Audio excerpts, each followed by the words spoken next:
Hello everyone.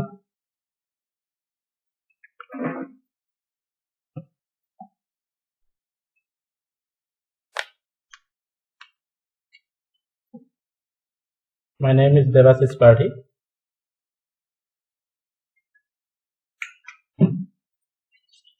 So today we'll discuss the continued series of Java programming language. In the last classes, we have already discussed about some of the language fundamentals, that is your identifiers in Java, then your keywords in Java. Then in the last class we have already discussed about different types of data types in Java, and today we will discuss what are the different literals present in Java. So today we will discuss what are the different literals and what are the different rules for writing the literals. So let us start today's topic, that is nothing but literals in Java. So literal is nothing but, we can say that these are the constants present in Java. So we are familiar in C and C++ that integral constant, floating point constant. Okay, so see what are the new things present in Java. So any constant value which can be assigned to a variable is called as a literal. What I have already told you, literal is nothing but the constant values. Okay, that may be my integer constant, floating point constant, but literals are the constant value. Constant value means which has never changed.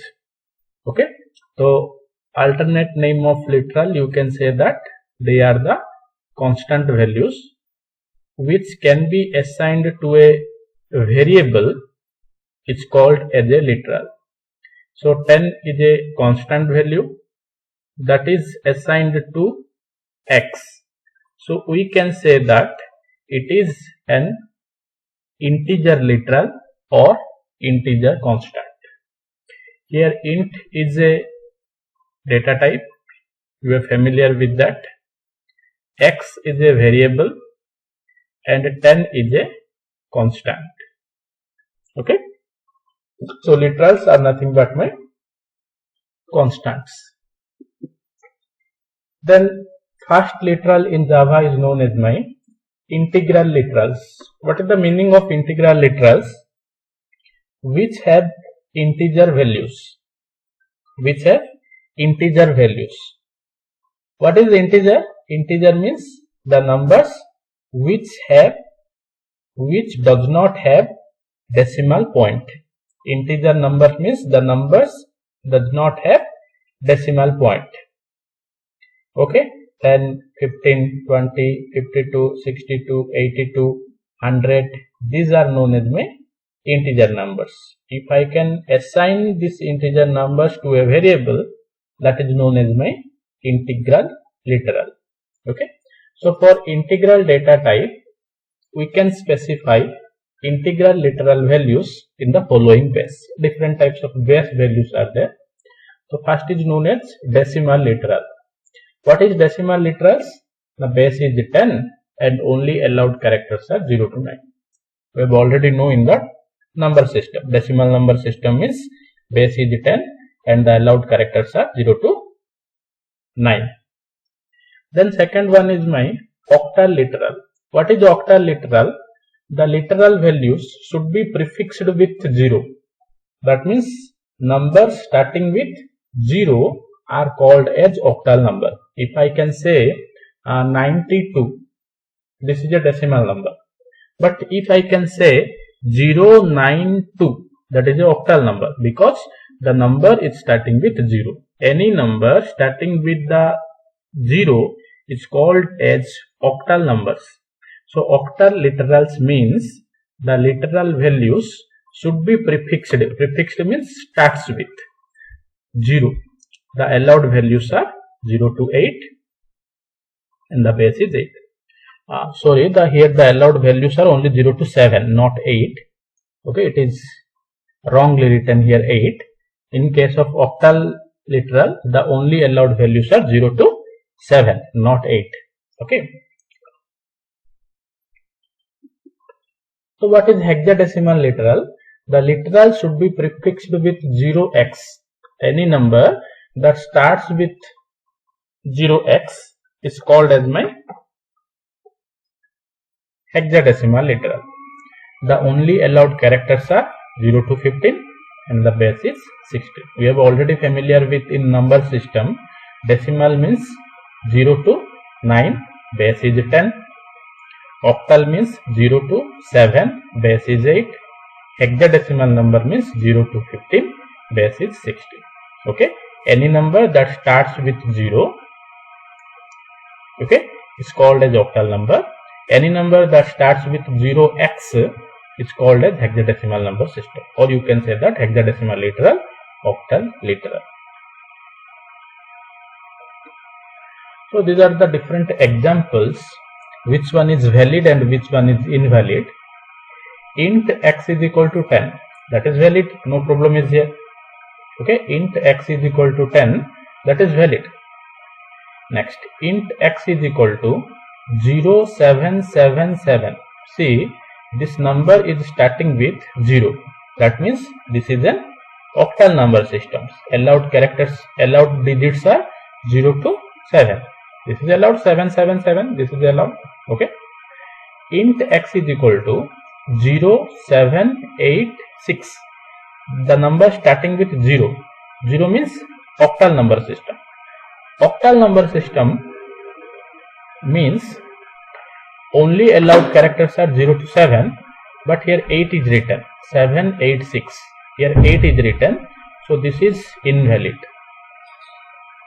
Okay. Why it is valid, why it is invalid? Now both the numbers are starting with 0, but so they are called as octal number system. Octal number system means allowed characters, allowed digits are 0 to 7. Here only 7, 7, 7, 7. This is valid, but here 8 is present. This is not valid in octal number system, because in octal number system only allowed digits are 0 to 7. We can form the numbers by using 0 to 7, but here I am using 8, so this is invalid.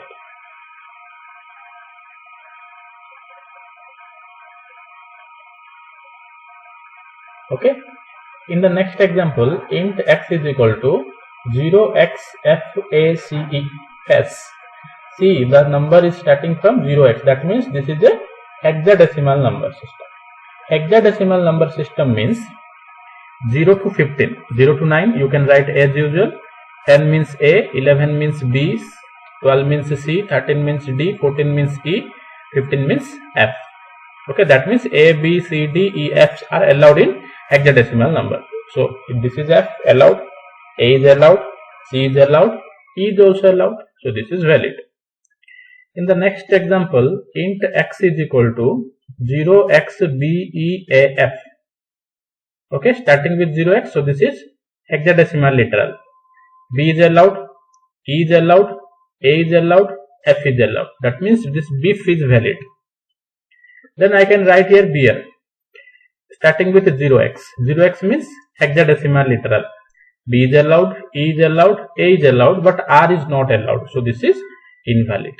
Only allowed numbers in case of hexadecimal number system is 0 to 9, then A, B, C, D, E, F. But here R is written. So this is invalid literal in Java. So this is a small Java program, but you can concentrate on these numbers.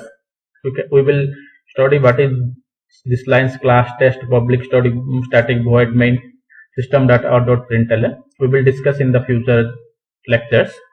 But till now, you can understand these things.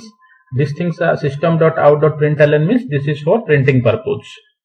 Okay, like your printf and cout statement. This is for printing purpose in case of Java. We will discuss. But what happens here? Int x is equal to 10. System.out.println x. What is the output? 10. here int y is equal to 0, 1, 0, system.out.println is y. What is the output? The output is not 10, instead of it is 8. Why it is 8? Now this is octal number system. The number is starting with 0, so this is octal number system. So octal number system, what is the representation? 8. Okay.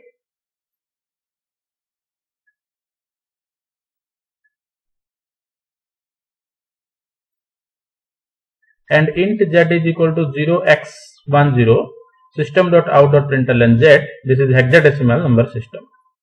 Okay. Then some other examples are here, but before going to this example,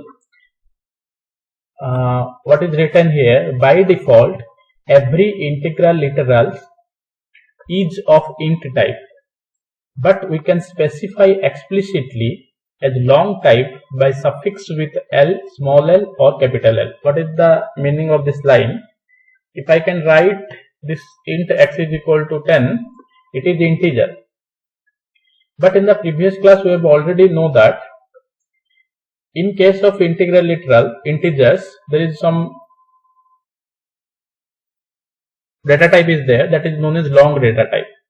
If I can write long data type, then I must write small l or capital L after the number.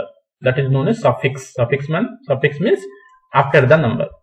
Long x is equal to 10L, that is valid. This is long number.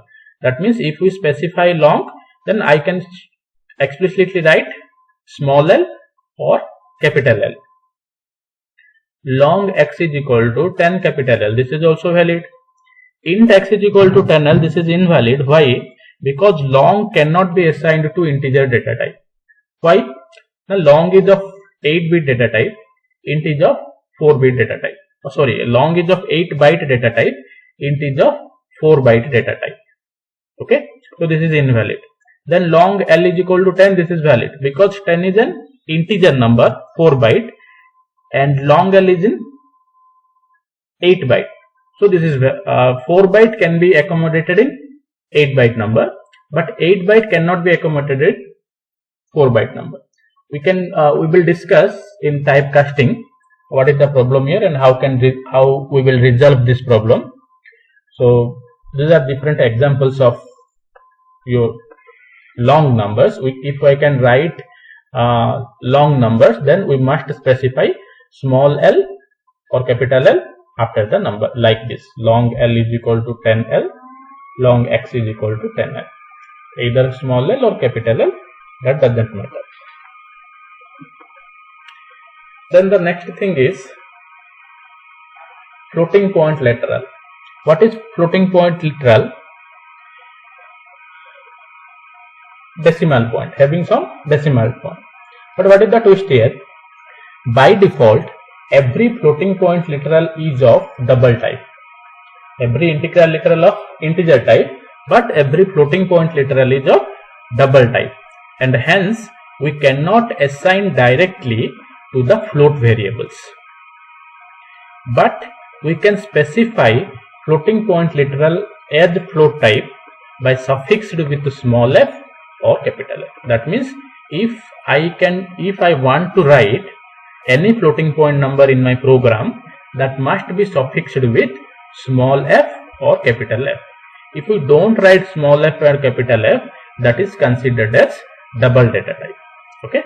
So float f is equal to 123.446. By default it is double, and double cannot be assigned to float variable. This is invalid. But in the next example, float f is equal to 123.446f. Okay, that means this is floating point number, but this is not floating point number. The number is suffixed with f is known as floating point number. If I can write any decimal point, that is known as double type. Okay, so this is valid. Double d is equal to 123.456d. This is also valid, but it is optional. D is optional here. If I don't write any D symbol here, then compiler does not give any error message. We can specify explicitly floating point literal as double type by suffixed with d, small d or capital D. Okay. Of course, this is not required. This is not required, but if I want to write, then that is also okay. But if I want to write floating point numbers, that must be suffixed with small f or capital F. Otherwise, that is treated as double type. Always remember, every integral literal is by default int type, but every floating point literal is by default double type. If I want to write floating point number, then we must specify small f or capital F. Then Boolean literal.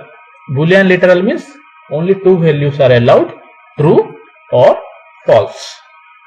Boolean b is equal to true, this is valid. Boolean b is equal to 1, invalid. Why? Now only true and false is allowed, 1 is not allowed. Boolean b is equal to true, this is also invalid. Why? Now because here capital T is written. Okay, small t r u e, this is valid, but this is invalid. Boolean b is equal to true, this is also invalid. Why? Now this true is enclosed within double quote, this is also invalid.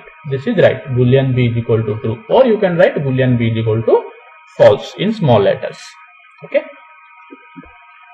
Next is known as my char literal. Char literal means enclosed within single quote. Char ch is equal to single inside single quote a, this is valid. Char ch is equal to a, invalid. Why? The single quote is missing. Char ch is equal to a, this is invalid. Why? Here double quote is written.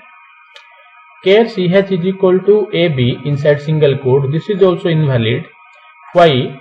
Because inside single quote only one character is allowed. Okay, two characters are not allowed in character literal. This is invalid. We can specify char literal as integral literal, which represents Unicode value of the character. What is the meaning of this line? If I can write char ch is equal to 97, and if I want to print ch, then output is a. How a? Now the Unicode character of 97 is a. Char ch is equal to /u0061 system.out.println ch. What is the output? /u means this is an Unicode character. What is the Unicode character of 61? A. Okay.